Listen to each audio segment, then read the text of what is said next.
नमस्ते दोस्तों, आपका स्वागत है। दोस्तों, वास्तु के अनुसार घर के अंदर मौजूद हर वस्तु में सकारात्मक और नकारात्मक दोनों प्रकार की ऊर्जा होती है। अगर इन्हें सही स्थान अथवा सही दिशा में न रखा जाए तो ये नकारात्मक ऊर्जा फैलाती हैं। वहीं अगर आप इन्हें सही स्थान पर सही दिशा में रखते हैं तो ये सकारात्मक ऊर्जा से घर को भर देती हैं, जो परिवार के मानसिक स्वास्थ्य के लिए अच्छा होता है। आज का विज्ञान भी इस बात को मानता है कि घर में मौजूद हर एक वस्तु ऊर्जा तरंगे छोड़ती है। दोस्तों, हम सभी के घर में घड़ी का प्रयोग किया जाता है। घड़ी जो बीते समय और आने वाले समय के बारे में हमें सूचित करती रहती है। अगर हमारे जीवन पर सबसे ज्यादा किसी का प्रभाव पड़ता है तो वो है समय। हर किसी का समय एक जैसा नहीं होता। अच्छे और बुरे समय सभी के जीवन में आते ही रहते हैं। इस समय चक्र का चलना कायम ही रहता है।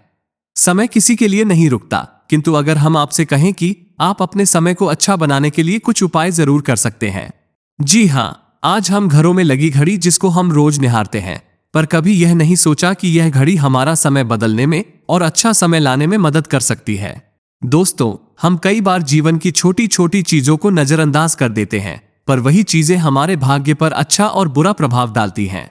आज हम आपको बताने जा रहे हैं कि कैसे घड़ी की सही दिशा आपके जीवन को भी सही रास्ता दिखाने में मदद कर सकती है। इसके अलावा कैलेंडर को किस जगह लगाना चाहिए और किस जगह पर नहीं, ये भी आज हम आपको बताएंगे।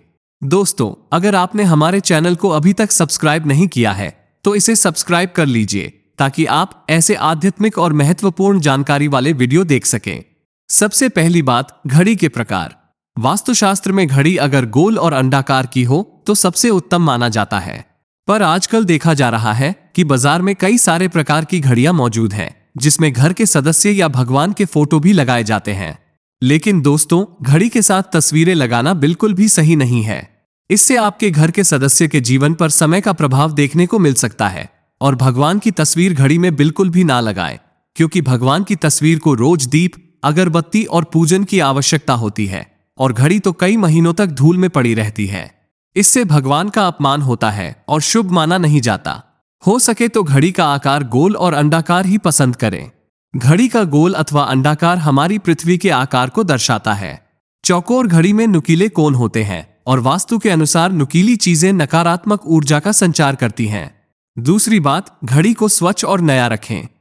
दोस्तों, जैसा कि हम सभी चाहते हैं कि हमारे जीवन में सब अच्छा और बेहतर होता रहे, तो इसके लिए हम खुद को संवारे रखते हैं, नए कपड़े और नए आभूषण पहनते हैं। उसी प्रकार अपने घर की घड़ी को स्वच्छ ही रखना चाहिए। समय समय पर घड़ी पर चढ़ी धूल और जालों को साफ करते रहिए। इससे आपका भाग्य भी धुंधला नहीं पड़ेगा। और कई घरों में आदत होती है कि पुरानी घड़ी को बनवाकर चलाते रहते हैं। एक जगह नई घड़ी आई तो पुरानी किसी और जगह लगा देते हैं। कृपया ऐसा न करें। घर में पुरानी टूटी हुई, धूल चढ़ी हुई और बंद घड़ी तो बिल्कुल भी न रखें। इससे घर में नकारात्मकता और दरिद्रता का वास होने लगता है। बंद पड़ी घड़ी को घर में रखने से व्यक्ति के जीवन में नए अवसर नहीं आते और वह अपने कार्य में सफलता प्राप्त नहीं कर पाता। तीसरी बात, घड़ी की सही दिशा। दोस्तों, घड़ी को कभी भी दक्षिण दिशा में होना नहीं चाहिए। दक्षिण दिशा यमलोक की दिशा मानी जाती है। काल का अंतिम चक्र यहीं से शुरू होता है। इसलिए वास्तुशास्त्र में इस दिशा को घड़ी के लिए अशुभ माना गया है। घर में घड़ी को उत्तर, पूर्व, पश्चिम दिशा में लगा सकते हैं, किंतु ये ध्यान रहे कि घड़ी को कभी भी मुख्य द्वार, कमरे के दरवाजे या आने जाने के लिए उपयोग न किए जाने वाले दरवाजे के ऊपर कभी न लगाएं। इससे समय का प्रभाव आपके आने जाने की गति और दिनचर्या पर पड़ सकता है। घड़ी को हमेशा दीवार पर लगाएं, जिससे आप समय को अपने सामने देख सकें। चौथी बात, घड़ी के साथ कैलेंडर का भी ध्यान रखें। घड़ी समय का प्रतीक है, तो कैलेंडर उससे जुड़े समय की तारीखों का लेखा जोखा बताता है।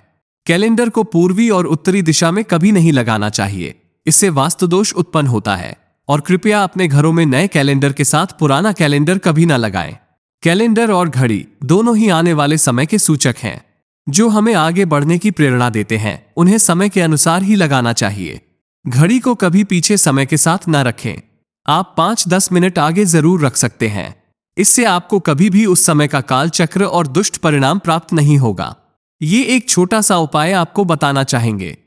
रुकी हुई घड़ी और पुराना कैलेंडर आपके भाग्य को भी रुकावटों से भर देता है। इसलिए वक्त के साथ आगे बढ़ते रहने के लिए घड़ी और कैलेंडर को बदलते रहिए। और कैलेंडर को कभी भी अपने सोने वाले कमरे में न लगाएं, न ही मुख्य द्वार पर टंगाएं। ये शुभ माना नहीं जाता। पुरानी घड़ी को किसी को दान में देना शुभ माना जाता है। इससे आपके जीवन से बुरा समय निकल जाता है। इसलिए अगर आपके घर में कोई पुरानी घड़ी हो तो उसे किसी जरूरतमंद को दान में अवश्य दें। तो दोस्तों, ये थे घड़ी से जुड़े कुछ महत्वपूर्ण वास्तु टिप्स। अगर यह जानकारी आपको पसंद आई तो हमें कमेंट करके अवश्य बताएं और वीडियो को लाइक करना ना भूलें। धन्यवाद।